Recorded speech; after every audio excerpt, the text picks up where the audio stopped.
দেখেছো তুমি মালকিন কতটা লোভী হয়ে যাচ্ছে? তুমি মালকিনকে অনেক দুধ দাও, তাই ভালো ভালো ঘাস খেতে দেয়, কিন্তু যখন থেকে আমি দুধ দেওয়া বন্ধ করেছি মালকিন আমাকে শুকনো খাবার খেতে দিতে শুরু করে দিয়েছে। হ্যাঁ সুন্দরী বোন, আমি দেখছি মালকিন কতটা লোভী হয়ে যাচ্ছে। কিন্তু তুমি এখন চিন্তা করো না, যখন তোমার সন্তান হবে তখন তুমিও অনেক দুধ দিতে শুরু করবে, তাহলে এর লোভ তোমাকে ভালো খাবার দেওয়ার জন্য বাধ্য করবে। কিন্তু বোন, কে জানে ততক্ষণ পর্যন্ত আমি জীবিত থাকব কিনা। যদি মালকিন আমাকে এমন ঘাস খাওয়ায় তাহলে আমার সন্তান পুষ্টি কিভাবে পাবে? আমি তো এখন থেকেই অনেক দুর্বল হয়ে যাচ্ছি বোন, জানি না এমন অবস্থায় কতদিন বাঁচব। সুন্দরী গাই তো না বোন, তোমার এবং তোমার সন্তানের কিচ্ছু হবে না, সব ঠিক হয়ে যাবে। মালকিন যতই লোভী এবং খারাপ হোক, কিন্তু আমাদের মালিক তো ভালো না? তুমি কেন ভুলে যাচ্ছ যে যখন তুমি চিন্তিত এবং দুঃখী ছিলে তখন মালিকই তোমাকে তার সাথে নিয়ে এসেছিলেন? মালিক খুব ভালো মানুষ, আমি তার হৃদয়ে তোমার জন্য দুঃখ দেখেছি। দেখো, মালিক শীঘ্রই তোমার জন্য কিছু ভালো ভাববেন এবং তোমার সাহায্য করবেন। একদিন যখন রূপা সুন্দরী গাইকে শুকনো ঘাস দিচ্ছিল তখন হরি তাকে দেখে ফেলে। রূপা, তুমি কতটা লোভী এবং কঠোর হয়ে গেছো। লালি গাইকে ভালো ভালো পুষ্টিকর আহার দিচ্ছ এবং সুন্দরী গাইকেই শুকনো ঘাস দিচ্ছ। রূপা, একটু তো ভাবো সেই বেচারি গাইয়ের সম্পর্কে। আরে সে গর্ভবতী, তার পেটে সন্তান আছে। যদি তুমি তাকে এমন আহার দাও তাহলে সে দুর্বল হয়ে যাবে এবং তার সাথে তার সন্তানও দুর্বল হয়ে যাবে। হয়ে গেল তোমার বক্তৃতা, চলো এখন এখান থেকে যাও। আমার তোমার এই বেকার কথা শোনার দরকার নেই। লালি গাই কতটা দুধ দেয় এবং এটা তো এক ফোঁটাও দুধ দেয় না, ফ্রিতে খরচা করব এর উপর? আমি কি পাগল? আমার কাছে পয়সার কোনো গাছ লাগানো আছে কি যে এদের ওপর লোটাতে থাকবো? 1 টাকাও খরচা করব না আমি এর ওপর। কিন্তু এর পেটের সন্তানের খেয়াল রাখা আমাদের কর্তব্য। আমরা কি তাকে এমনই ক্ষুধার্ত মারব? কি বলেছে শুকনো ঘাস থেকে এটা মরে যাবে? তোমার জ্ঞান নিজের কাছে রাখো। লালি গাইয়ের দুধ থেকে হওয়া 1টা পয়সার আয়ও আমি এই বেকার গাইয়ের খাবারে লোটাবো না, বুঝলে?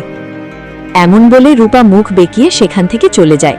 রূপার কঠোর কথা সুন্দরী গাইকে তীরের মতো বিঁধে, যার ফলে তার চোখ থেকে জলের বড় বড় ফোঁটা জমিন ভিজিয়ে দেয়। হরি তার এই বেদনা দেখতে পারে না এবং সে বলে, কেঁদো না সুন্দরী, আমি জানি তুমি কতটা দুঃখিত এবং চিন্তিত। তোমার শরীর বলছে তুমি খুব দুর্বল হয়ে গেছো। সুন্দরী, তোমাকে আমি এখানে নিয়ে এসেছিলাম, আমার থেকে এটা খুব বড় ভুল হয়েছে। আরে এতে ভালো ছিল তুমি সেই জঙ্গলে সুখী ছিলে, অন্তত সেখানে তুমি ভরপেট আহার তো পেতে। আমাকে ক্ষমা করে দাও সুন্দরী, আমাকে ক্ষমা করে দাও। মালিক, আপনি তো আমার সম্পর্কে ভালো ভেবেছিলেন এবং ভালো ভেবে আপনি আমাকে এখানে নিয়ে এসেছিলেন, কিন্তু হয়তো আমারই ভাগ্য খারাপ ছিল যে আমি মালকিনকে দুধ দিতে পারিনি। সুন্দরী, তোমার মালকিন এখন এখানে নেই, চলো আমি তোমার দড়ি খুলে দিচ্ছি। তুমি লালি গাইয়ের ভালো খাবার থেকে তাড়াতাড়ি খেয়ে নাও। হরি চারপাশে তাকিয়ে এবং চুপচাপ গিয়ে সুন্দরী গাইয়ের দড়ি খুলে দেয়, যার ফলে সুন্দরী গাই লালি গাইয়ের ভালো এবং পুষ্টিকর খাবারে মুখ মারতে শুরু করে এবং তাড়াতাড়ি খেতে শুরু করে। মনে হচ্ছে সুন্দরী গাই খুব ক্ষুধার্ত। বোন, ভালো করে পেট ভরে খেয়ে নাও, আমার খাবার তোমার। যদি আমি তোমার সব খাবার খেয়ে ফেলি তাহলে তোমার খাদ্য কম হয়ে যাবে এবং তাহলে তুমি দুধ কম দেবে, এবং যদি তুমি দুধ কম দাও তাহলে মালকিন তোমার সাথেও আমার মতো অবস্থা করবে, তোমাকে কম খাবার, যাতে আমার সন্তান কিছু পুষ্টি পায়। সেই দিনের পর থেকে রূপা যেই দুটো গাইকে খাবার দেয়, হরি চুপচাপ গিয়ে সুন্দরী গাইয়ের দড়ি খুলে দেয় যাতে সে লালি গাইয়ের খাবার থেকে কিছু খেয়ে নেয়। তারপর হরি সুন্দরী গাইকে তার খুঁটিতে বেঁধে দেয়, তার ফলে লালির খাদ্য কম হতে শুরু করে, যার কারণে তার দুধ ধীরে ধীরে কমতে শুরু করে। এবার তো আমি ভালো কোয়ালিটির দানা লালিকে খাইয়েছিলাম, এবার এর ওপর এত পয়সার উপায় খরচ করেছি, তবু এর দুধ এত কম হয়ে গেল। এটা কিভাবে হলো? এটা কিছু বোঝা যাচ্ছে না। আরে ভাগ্যবান, কেন চিন্তিত হচ্ছ? একদিন লালি কম দুধ দিল বলে চিন্তিত হয়ে গেলে? আরে হয়ে যায় কখনো কখনো, তুমি চিন্তিত হয়ো না। এটা কিভাবে হতে পারে? এতটা দুধ কমে গেল? আমি তো এবার ভালো পুষ্টি দিয়েছিলাম। 2-4 দিন পর আমাদের লালি আবার ভালো দুধ দিতে শুরু করবে, তুমি বেশি চিন্তা করো না। লালির ভালো করে দুধ না দেওয়ায় রূপা খুব চিন্তিত হয়ে যায়। কিছুদিন তার মন খুব উদাস থাকে। কিন্তু একদিন রূপা সুন্দরীকে লালির খাবার খেতে দেখে ফেলে, যার ফলে সে আগুনের মতো রাগে ফেটে পড়ে। আরে কম বখত, আমার লালি গাইয়ের খাবার খাচ্ছে, নিজে তো কিছু লাভ দেয় না এবং অন্য যা আমাকে লাভ দিচ্ছে তারও ক্ষতি করছে। এখন তোকে আমি একদম সহ্য করব না। থাম, তোকে এখনই দেখাচ্ছি। রূপা কাছে রাখা লাঠি তুলতে যাচ্ছিল, তখনই হরি তার ওপর চেঁচিয়ে ওঠে। আরে পাগল হয়ে গেছো কি তুমি? তুমি লোভে এতটা অন্ধ কিভাবে হতে পারো? আরে সে একটা গর্ভবতী গাই, এখন তুমি তাকে লাঠি দিয়ে মারবে? সে তো লালি গাইয়ের খুব অল্প খাবার খেয়েছে। চুপ করো তুমি, এখন একে আমি শুকনো ঘাসও দেব না। দেখি এখন কিভাবে কিছু খাই এটা। কেন পাপ কামাতে চাও রূপা? এত বড় পাপ করো না। যদি তুমি এই গর্ভবতী গাইকে ক্ষুধার্ত রাখো তাহলে এর সন্তান ক্ষুধায় মরে যাবে এবং আমাদের খুব বড় পাপ লাগবে। কেমন পাপ? কোন পাপ? আমার কোনো পাপ লাগবে না, বুঝলে? আর যদি আবার তুমি এটাকে কিছু খেতে দাও তাহলে ভেবে নিও আমার থেকে খারাপ কেউ হবে না। যদি এই বাড়িতে থাকতে হয় তাহলে আমার কথা মানতে হবে, না হলে তুমিই বেরিয়ে যাও, আমার কারো প্রয়োজন নেই।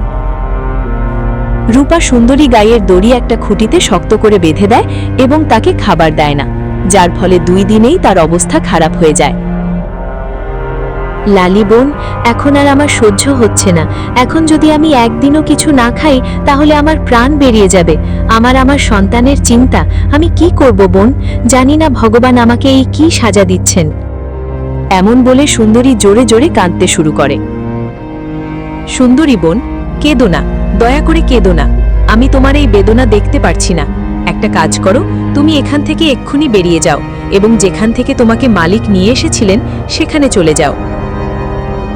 না বোন, আমি এখন সেখানে যেতে পারবো না। আমার শরীরে এত শক্তি নেই যে আমি এত দূর যাব। আর এখানে খুব বিপজ্জনক জানোয়ারও আছে। তারা যদি আমার উপর হামলা করে তাহলে আমি আমার জীবন বাঁচাতে পারবো না, কারণ আমি এত দুর্বল হয়ে গেছি। এখন আমার শরীরে একদম শক্তি নেই। ঠিক আছে, কাছেই খুবই একটা সবুজ জঙ্গল আছে, সেখানে শুধু গাই থাকে। তুমি সেখানে চলে যাও, সেখানে তোমার কোনো সমস্যা হবে না। তুমি সেখানে ভালো করে তোমার জীবন কাটাবে বোন। পরিষ্কার জল এবং সবুজ ঘাস সব আছে সেখানে।